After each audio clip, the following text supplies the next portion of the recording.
హిందూపురంలోని చౌళూరులో కళ్లు తాగి 13 మంది అస్వస్థతకు గురి కావడం కలకలం రేపింది. కళ్లు కల్తీ చేయడం వల్లే ఇలా జరిగిందని బాధిత కుటుంబాలు ఆరోపిస్తూ ఉంటే కళ్లు అందుబాటులో లేక ఇలా ప్రవర్తిస్తున్నారంటూ ఎక్సైజ్ అధికారులు చెప్తున్నారు. ఇంతకు అసలు అక్కడ ఏం జరిగింది? హిందూపురం రూరల్ మండల పరిధిలోని చౌళూరులో కల్తీ కళ్లు తాగి 13 మంది ఆసుపత్రి పాలయ్యారు. కాళ్లు చేతులు వణకడం, పిచ్చి పిచ్చిగా మాట్లాడడం వంటి లక్షణాలు కనిపించాయి.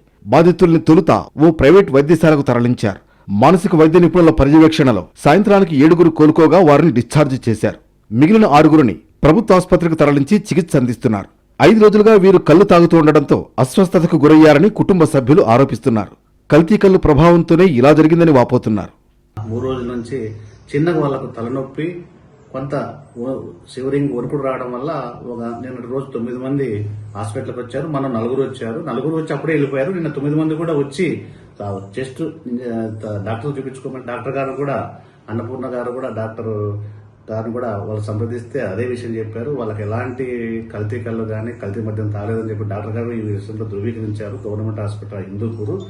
కాబట్టి ఎలాంటి అవాస్తవాలు నమ్మద్దండి. ప్రభుత్వం పైన, డిపార్ట్మెంట్ మీద దుష్ప్రచారం చేస్తే వారిపైన ఖచ్చితంగా కఠినమైన చర్యలు తీసుకుంటాం. ఆసుపత్రిలో బాధితులతో మాట్లాడిన అధికారులు కళ్లు తాగడం వల్లనే ఇలా జరిగిందా లేదా ఇతర కారణాలున్నాయా అని ఆరా తీశారు. బాధితుల కుటుంబ సభ్యులు తెచ్చిన కళ్లు సీసాలను తీసుకుని కళ్లు దుకాణంలో శాంపుల్స్ సేకరించి ల్యాబ్కు పంపించామన్నారు. ఒకే గ్రామానికి చెందిన 13 మంది ఆసుపత్రి పాలవడంతో గ్రామంలో కళ్లు విక్రయాలు నిలిపేశారు. గ్రామంలో కొన్ని రోజులుగా ఇదే పరిస్థితి నెలకొందని, కారకులపై కఠిన చర్యలు తీసుకోవాలని గ్రామస్తులు డిమాండ్ చేశారు. అయితే దీనిపై మరో వాదన తెరపైకొచ్చింది. దశాబ్దాల నుంచి కళ్లు తాగడం అలవాటు ఉన్నవారు 3 రోజులుగా తాగకపోవడంతోనే వింత లక్షణాలు కనిపిస్తున్నాయని ఆసుపత్రి వర్గాలు చెబుతున్నాయి. వెంటనే వైద్య సేవలు అందించడంతో 7 మంది కోలుకున్నారని, మిగిలిన 6 ఆరోగ్యం సైతం నిలకడగా ఉందని ఆసుపత్రి సూపరింటెండెంట్ తెలిపారు. ఎక్సైజ్ అధికారులు కూడా ఇదే వాదన చేస్తున్నారు. 3 రోజులుగా వర్షాల కారణంతో కళ్లు దుకాణాలు తెరవడం లేదని, 3 రోజులుగా కళ్లు లేకపోవడంతో ఇలా అయ్యారని అంటున్నారు. దీనిపై దుష్ప్రచారాలు చేస్తే చర్యలు తీసుకుంటామని కూడా చెబుతున్నారు. అసలు కళ్లు శాంపుల్స్ ఫలితాలు రాకుండా అనవసరంగా ప్రచారం చేస్తున్నారని అధికారులు చెబుతున్నారు.